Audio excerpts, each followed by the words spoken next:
uterina y malformaciones, ¿sí? Vamos a empezar con la miomatosis. Como forma de introducción, son los tumores uterinos benignos más comunes que afectan al 20 y 30% de las mujeres en edad reproductiva y hasta el 80% de todas las mujeres. Uno de los principales factores de riesgo son los antecedentes familiares. Son hormonodependientes, o sea que van a aparecer después de la menarquia y van a, digamos, involucionar o detener su crecimiento en la posmenopausia y también en el embarazo suelen crecer, pueden ser únicos o múltiples y pueden ser un hallazgo incidental en las imágenes. Como manifestaciones clínicas tenemos como un amplio espectro de formas de presentación. En algunos casos son asintomáticos, ¿sí? Y directamente es un hallazgo, como dijimos. Otras veces se puede presentar con sangrados uterinos anormales, abundantes, que, digamos, van a alterar la calidad de vida de la paciente, pueden llevar a incluso anemia o necesidad de transfusiones en casos severos. Pueden también producir dolor pélvico por compresión de los órganos pélvicos, digamos, adyacentes, o generar problemas en cuanto a la fertilidad, abortos recurrentes o en caso de lograr embarazos, complicaciones dentro del embarazo, placentas previas, desprendimientos, etcétera. En general, esta sintomatología va a depender de la localización y del tamaño del mioma, ¿sí? En los casos de los miomas submucosos, que son los miomas que se proyectan hacia la cavidad endometrial, van a presentarse más frecuentemente con síntomas como un sangrado uterino normal o problemas de infertilidad, ¿sí? En cambio, los sucerosos, que son los miomas que se proyectan hacia la cavidad abdominal, se van a presentar con síntomas como dolor, incluso por ahí pueden ser hasta muy grandes, decían algunos, y pueden producir obstrucción, hidronefrosis, bueno, manifestaciones, o incluso a veces son pediculados, se pueden torsionar y generar mucho dolor abdominal agudo. Y después los intramurales en general son como, van a depender del tamaño del mioma, del número, y se puede presentar con cualquiera de estos síntomas. Bueno, a veces los miomas, como dijimos, pueden crecer tanto que en general el suministro vascular se vuelve inadecuado y producen diferentes tipos de degeneración. Em, la más frecuente es la degeneración hialina, que es la presencia de bandas o placas eosinofílicas en el espacio extracelular que representan la acumulación de tejido proteínáceo.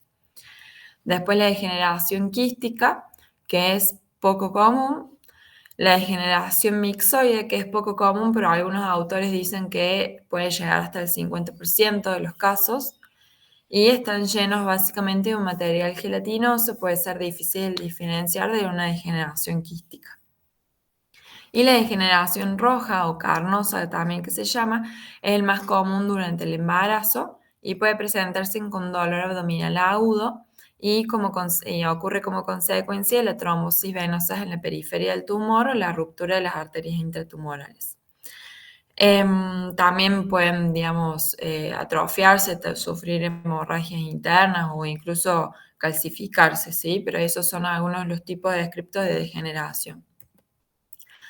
Bueno, tenemos la clasificación. Esto no pretendo hacer mucho lío porque al fin y al cabo está, si ustedes en el momento de informar pueden ir y tener esta tablita o una fotito que está en Radiopaedia también, pero que es la clasificación de FIGO, que básicamente divide a los miomas en submucosos, intramuralos, subserosos, bueno, y otros tipos ahí. En cuanto a los submucosos, vamos a tener tres, cuando son pediculados intracavitarios, o sea, están todos en la cavidad endometrial, es 0. Después, si está el 50% intramural, 1 o 2. Bueno, no los quiero complicar y dar mucha vuelta con esto, pero básicamente se dividen submucosos, intramurales y subserosos, y se van a dividir en cuánto porcentaje del mioma está en intramural, cuánto subseroso o submucoso. Em, y después tenemos los otros, que son 8, que son los cervicales o los parasitarios, como por ejemplo los pediculados, que, digamos, se separaron directamente del útero y quedaron como unos úteros, perdón, miomas parasitarios que se llaman, y los híbridos, que son cuando son muy grandes y afectan tanto el endometrio como la serosa. Esta es la imagen que les digo que está también en Radiopedia, que pueden usarlo de machete cuando informen. Como método diagnóstico tenemos, por un lado, la ecografía, que es, bueno, obviamente, como ya sabemos, de fácil acceso, es barata y es una prueba inicial que en general se usa para evaluar la presencia y ya cuando sabemos que hay, posteriormente controlar su crecimiento, ¿sí?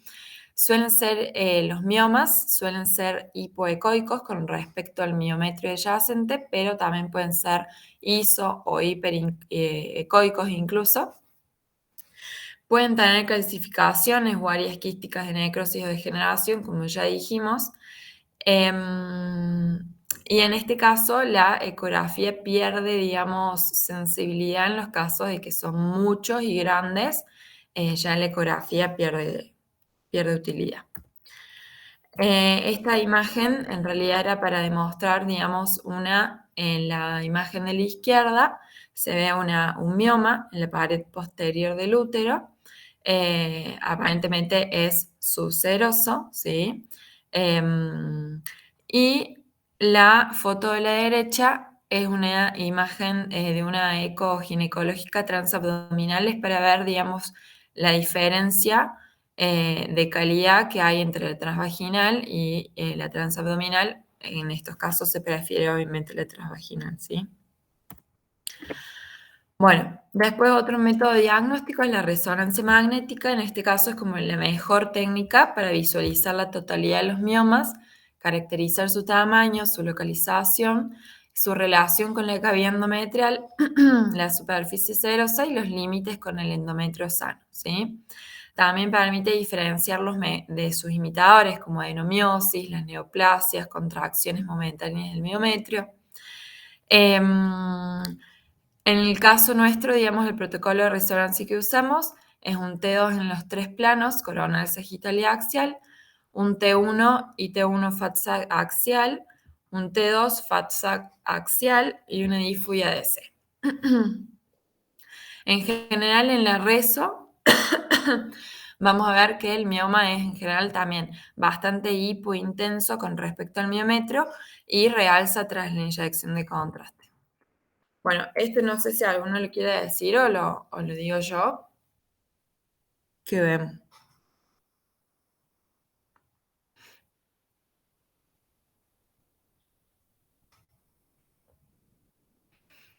Bueno, básicamente es un mioma em, que se ve en la pared posterior del útero, ¿sí?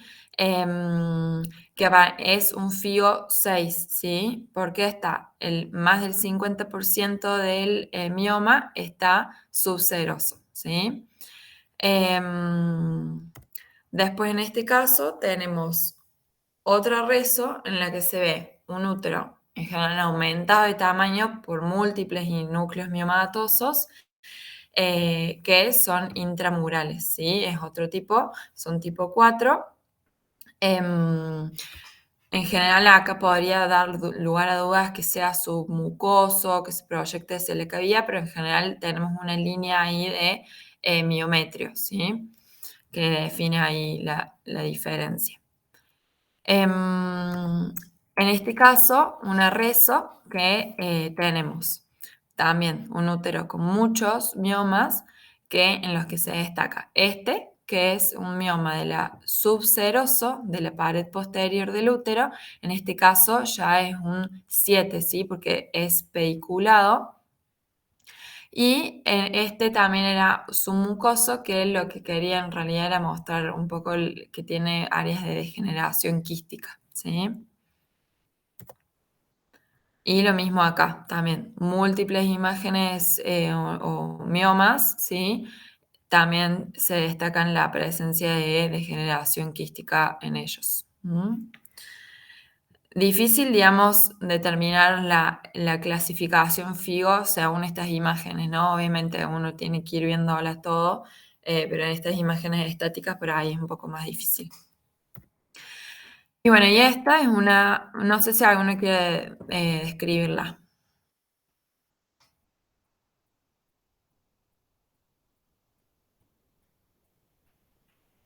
El Fram. Si se anima. Hola. Se ve una Hola. imagen núcleo miomatoso que está a nivel de la pared anterior del útero, redondeada, que se ve en secuencia T1 isointensa, en secuencia T2 con áreas heterogéneas, hiperintensas y hipo. Estaría en relación a un núcleo con degeneración.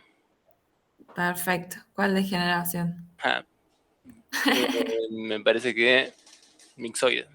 Exacto. De 10. Muy bien. Perfecto, lo único que está en la pared posterior, acá se ve como una línea mínima hiperintensa, que es el endometrio, se ve cómo impacta, digamos, y desplaza el endometrio, pero de 10. Bueno, y esta me gustó porque, digamos, la histero, si bien puede ser una forma de diagnóstico, digamos, obviamente, digamos, no vamos a poder diagnosticar los miomas intramurales o subserosos, pero sí cuando los submucosos, que dijimos, se proyectan hacia la cavidad endometrial, en una histero les podemos llegar a ver como, no vamos a hacer diagnóstico, pero algo nos va a mostrar.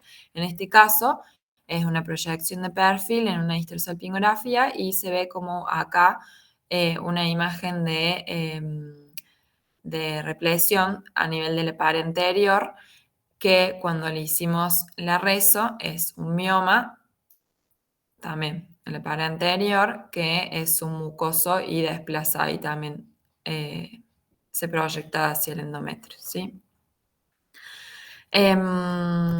Bueno, eso como generalidades o de los miomas, ¿sí? Vamos a hablar ahora de malformaciones uterinas o malformaciones mullerianas. También, como forma introductoria, son alteraciones ginecológicas caracterizadas por anomalías en el proceso embriológico de formación, o sea, en la organogénesis, ¿sí? Se estima que la prevalencia en la población general oscila entre el 3 al 5%, mientras que en la población estéril esta cifra sube al 8 al 13%. Su sintomatología es variable, puede presentarse también con abortos, problemas de la fertilidad, amenorrea, sangrados uterinos, dispareunia. Es de vital importancia el diagnóstico temprano que permite un tratamiento quirúrgico adecuado con el fin de evitar complicaciones ginecológicas y obstétricas, ¿sí? Bueno, para entender y explicar las malformaciones, tenemos que recordar un poquito de la embriología.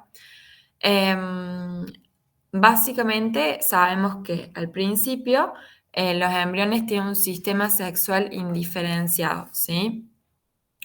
En general, digamos, los embriones que son X y Y, o sea, los masculinos, se van a diferenciar en la semana séptima, van a empezar su diferenciación y los embriones XX van a empezar su diferenciación en la semana 9, ¿sí?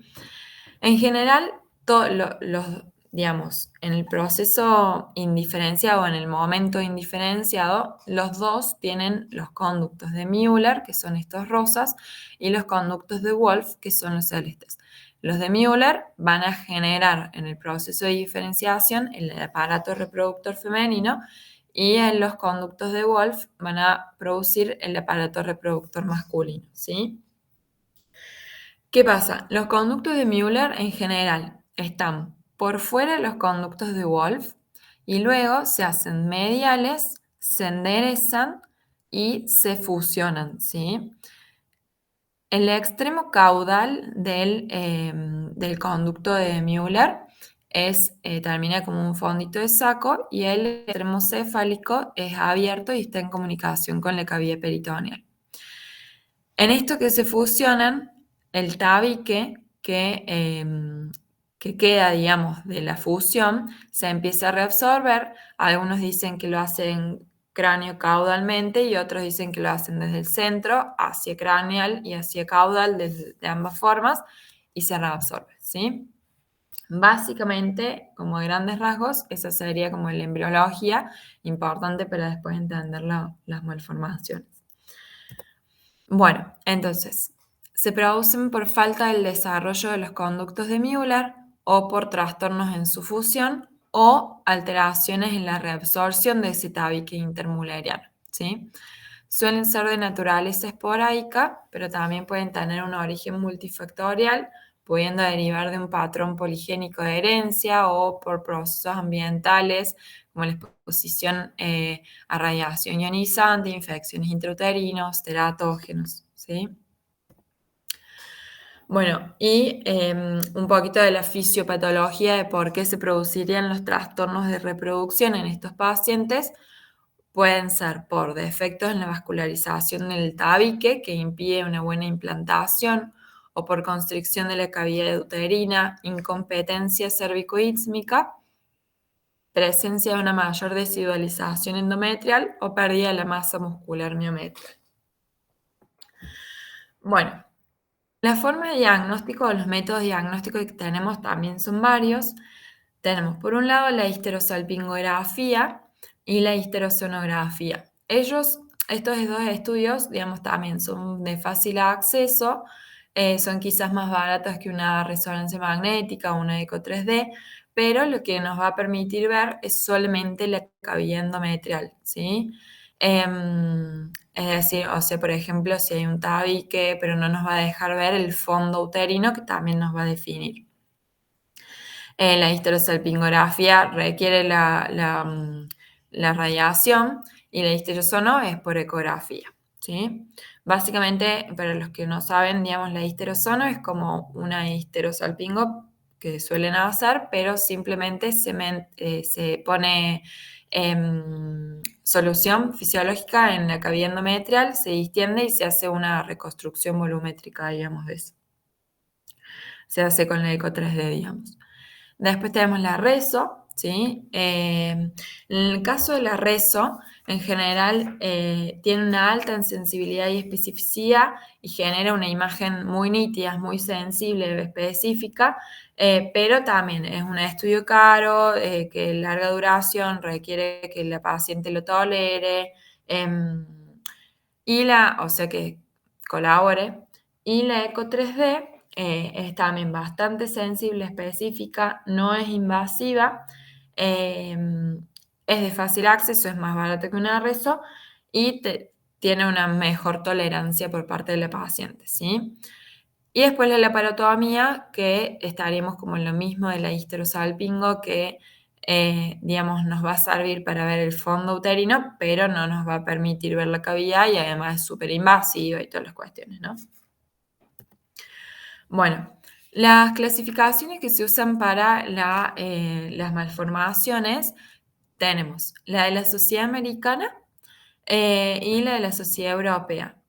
La diferencia entre ambos es que mientras que la americana clasifica solo el cuerpo uterino, la europea lo hace también con el cuello y la vagina en grupos independientes, por lo que contempla la posibilidad de hacer un diagnóstico completo de esa malformación, ¿sí?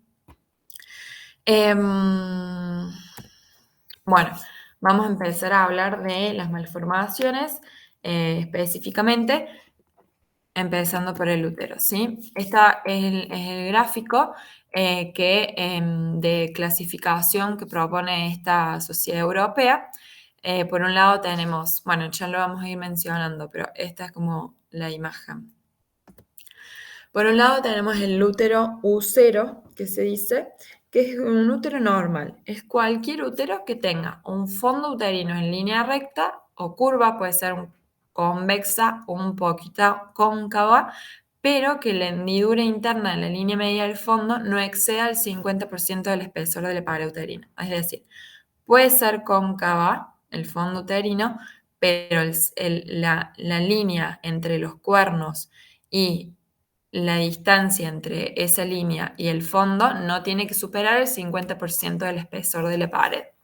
No sé si se entiende. Esta forma de clasificación evita el uso de números absolutos. O sea, no es que cuando mide más de 5 milímetros, no, usa mucho en cuanto al porcentaje, porque el espesor de la pared uterina va a variar de paciente en paciente, ¿sí? Bueno, no puse ejemplos porque básicamente son úteros normales, ¿sí? El útero U1 son úteros con contorno uterino normal, pero con una forma normal de la cavidad, ¿sí? Excluyendo los tabiques. Tenemos el el U1A es un útero en T, que es una cavidad uterina estrecha debido a paredes laterales engrosadas, ¿sí? Se dice que el cuerpo uterino es un 2/3 y el cuello 1/3 en proporciones, ¿no? El 1B es el útero infantil, que es una cavidad uterina estrecha sin engrosamiento de la pared lateral y en este caso va a ser más largo el cuello que la cavidad uterina en sí, que el útero en sí. Y después otros, como por ejemplo una hipoplasia uterina, ¿sí? O sea, contornos uterinos normales con forma normal de la cavidad. ¿Mm? Bueno, estas imágenes no son nuestras, son de la bibliografía, pero básicamente acá tenemos un útero en T, ¿sí? Con las paredes de miometrio engrosadas, ¿sí? Y un útero infantil. ¿Mm? Bueno, después tenemos el útero U2, que es el útero septado, ¿sí? Es una fusión. Acuérdense que las alteraciones se podían deber debido a la no formación de este conducto de Müller, o a la falta de fusión, o a la falta de absorción del tabique, ¿sí? En este caso, el útero U2, el septado, es un útero bicorpóreo que se llama, perdón, útero septado, con fusión normal, pero absorción anormal del tabique y la línea media, ¿sí? Entonces tiene un contorno normal y una hendidura interna en la línea media que puede ser menor al 50% del espesor de la pared uterina y que divide parcial o totalmente la cavidad. El parcial va a ser U2A y el completo U2B, ¿sí? Básicamente, también como forma, digamos, de diferenciación, el U2A, el tabique se extiende hasta antes del orificio cervical interno y el útero 2B es septado completo y el tabique se extiende hacia el OSI, ¿sí? En general se pueden asociar a malformaciones cervicales y o vaginales también. Bueno, en este caso es una imagen, la imagen de la izquierda es una reconstrucción volumétrica de una eco 3D en donde vemos un plano coronal, ¿sí? Y se ve que, dijimos, el fondo en general es o recto, o ligeramente convexo, o ligeramente cóncavo, pero que no supere el 50% del espesor miometral, ¿sí? Y vemos la separación de las de como dos cavidades, perdón, de la cavidad por un tabique sería parcial, porque no se extiende hasta el orificio cervical interno, ¿sí? Y la imagen de la derecha es una imagen por una histerosonografía, ¿sí? Se pone líquido y permite también evaluar mejor. ¿Mm? Acá quise poner como una imagen representativa también del tema de la ecografía 3D, que decía, por ejemplo, que es una técnica que no es tan operador dependiente. ¿Por qué? Porque se puede ver después en un segundo tiempo, incluso interobservador, y se puede, digamos, evaluar según los hallazgos y definir, en este caso, la malformación, por ejemplo, secundaria o una buena toma de imágenes y después la reconstrucción en los 3 planos. Pero también, bueno, obviamente sí es operador dependiente porque requiere que desde el momento que estamos tomando el volumen, digamos, lo hagamos bien. Por ejemplo, en este caso, no hay que, en la foto de más arriba a la izquierda, se ve que está bien abarcado todo el útero. No tenemos que cortar ni la pared posterior, la pared anterior, el fondo, o sea, hay que abarcarlo bien e incluso, digamos, ajustarlo bien al útero, ni muy grande ni muy chico que lo cortemos, ¿sí? Entonces, como básicamente para mostrarles eso y que se reconstruyen los 3 planos después. Bueno, en este caso, este le digo yo y después de última lo siguen diciendo algunos. En este caso se ve un útero que tiene, perdón, el fondo, ¿sí?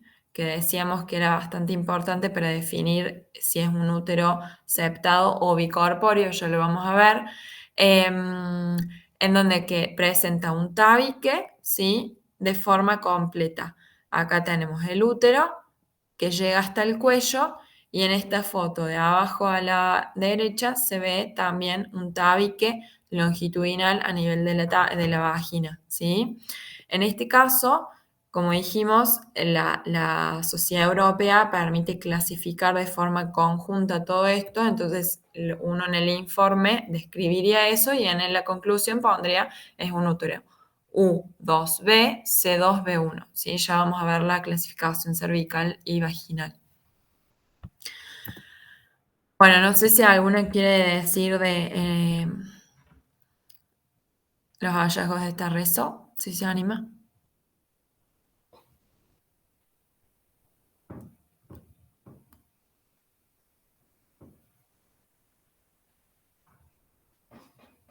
Es igual al anterior, chicos. Tiene el útero septado de forma completa, ¿sí?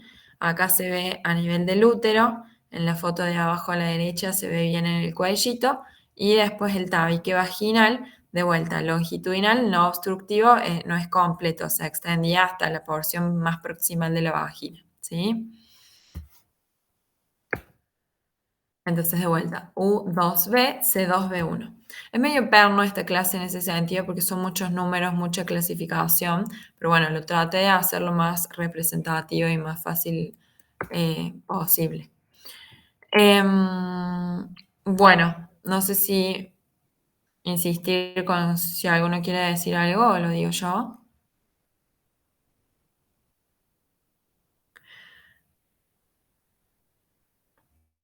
Bueno, básicamente también es lo mismo.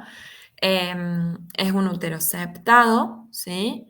De forma completa, se ve a nivel del útero, el cuello, ¿sí? Que se extiende hasta el osi y la vagina. En este caso me pareció interesante porque es un casito que también del sanatorio que muchos conocemos, que es, además de esta malformación uterina que tiene una lesión vegetante en el cuello, ¿sí? Que crecía hacia la vagina, era un cáncer de cuello. Esta paciente, digamos, no sabía que tenía esto, le hicieron los PAP y el colpo siempre de uno de las vaginas y cuellos y lo otro, bueno, pasó esto. Lo mismo, U2B, C2B1, ¿sí? Bueno, el útero U3 es el útero bicorpóreo, ¿sí? Este caso es un defecto en la fusión. En general vemos que el contorno del fondo es anormal, ¿sí? Y tiene una hendidura externa a la línea media del fondo que es más del 50% del espesor de la pared uterina. O sea, como digamos, regla, acuérdense que el septado, digamos, va a tener el fondo normal, digamos, va a ser o en línea recta o convexa, pero digamos, es una forma normal. En cambio, en el bicorpóreo tenemos esta hendidura ahí mucho más profunda, ¿sí? Y también puede tener una indentación interna a nivel de la línea media que divide la cavidad. Puede ser parcial, el U3A, completa, el U3B, y el U3C es el septado. Básicamente, de vuelta, el bicorpóreo parcial, la hendidura externa, divide parcialmente el cuerpo uterino por encima del OSI, el completo divide el cuerpo uterino hasta el OSI, ¿sí? Y el septado es un defecto también, además del de la fusión, de la absorción. Entonces, el ancho de la indentación del fondo excede un más del 150% del grosor de la pared uterina, ¿sí? Y estos también se pueden asociar a defectos vaginales y cervicales.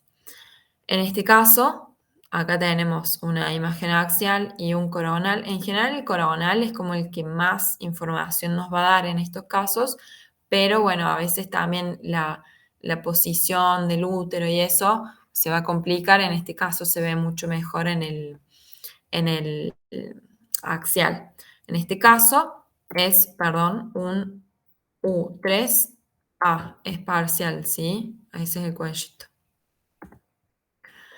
Y después tenemos el útero U4. Es el hemiútero, ¿sí? Que es un desarrollo uterino unilateral y la parte contralateral podría estar formada de forma completa o estar ausente, ¿sí?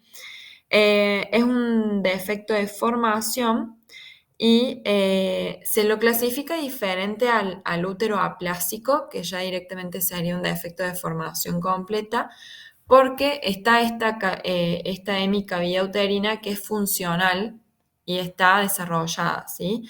Tenemos el útero 4A, es un hemiútero, ¿sí? Con una cavidad rudimentaria funcional, em, perdón, una cavidad funcional y una presencia de un cuerno contralateral funcional que puede estar o no comunicado, ¿sí? Y después, el U4B es el hemiútero, ¿sí? Con la presencia de un cuerno uterino contralateral que es no funcional o que se haya, o con aplasia. ¿Mm? En este caso, es una reso en la que se ve en la segunda fotito, el corte coronal, se ve el útero que está bien lateralizado a la izquierda, se lo ve como de aspecto normal, pero tiene esta imagen a la derecha que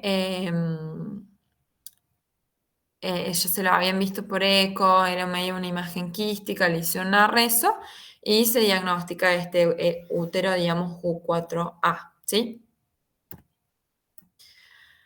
Bueno, esto está bueno, aprovechar esta foto para mencionar que por ahí cuando vean malformaciones, ustedes van a decir, "Oh, pero tienen los ovarios bien", y bueno, los ovarios, acuérdense que surgen, tienen un origen embriológico distinto, ¿sí? Entonces, las malformaciones mullerianas, vamos a ver lo que se deriva del conducto de Müller, entonces, que son útero, cuello, vagina, ¿sí? Bueno, después tenemos el útero U5, que es el útero aplásico, ¿sí? Que es el defecto de formación caracterizada por la ausencia de cualquier cavidad uterina desarrollada de forma total, unilateral o unilateralmente, ¿sí? Y pueden existir cuernos rudimentarios bi o unilaterales con cavidad o restos uterinos sin cavidad, ¿sí? En el caso del U4A es, em, perdón, U5A, ya se me hace lío. Es el útero aplásico con la cavidad rudimentaria y el útero 5B es el útero aplásico sin cavidad rudimentaria, ¿sí? Estos en general también se asocian a otros defectos coexistentes como un síndrome de Rokitansky. Bueno, en cuanto al cervix, ya vamos terminando. Básicamente tenemos C0, cuello normal. O sea, si lo piensan, es bastante igual. El C0 es un cuello normal, como era el U0, es un útero normal. El C1 es un cuello septado, que son defectos en la absorción, ¿sí? Es la presencia de un cuello de aspecto externo normal, redondeado, o sea, vamos a ver un solo cuello, pero con un septo, un tabique interno, ¿sí? El C2, en cambio, es un cuello doble, ¿sí? Son defectos en la fusión, son dos cuellos distintos y pueden estar divididos de forma parcial o total, ¿sí? El C3 es una aplasia cervical unilateral y el C4 es una aplasia cervical unilateral o una formación cervical unilateral y el C4 una aplasia cervical completa e incorpora también casos de malformaciones cervicales severas como cordón cervical, obstrucción cervical, fragmentación. Esto, digamos, es como para que tampoco la clasificación se hiciera súper extensa, complicada, o se trataron como de unirlos ahí. Y en cuanto a la vagina, tenemos el B0, una vagina normal, B1 es un septo longitudinal no obstructivo, B2 es la presencia de un septo longitudinal obstructivo, ¿sí? El B3 incluye el septo vaginal transverso y o el himen imperforado y generalmente se presentan estos como defectos vaginales aislados y el B4 es la aplasia vaginal parcial o total, ¿sí? Este es, de vuelta, imágenes como las que vimos antes, donde se ve un tabique longitudinal, ¿sí? Acá habría que ver si es, pareciera que es total de toda la vagina, ¿sí? Longitudinal, pero aparentemente no obstructivo, ¿sí? Entonces sería un B1. Y este es otro casito también del sanatorio, en donde, bueno, no sé si alguno lo quiere decir. No sé, Nadia. Pobre Nadia. No sé si se anima a ver si ve algo raro en esto.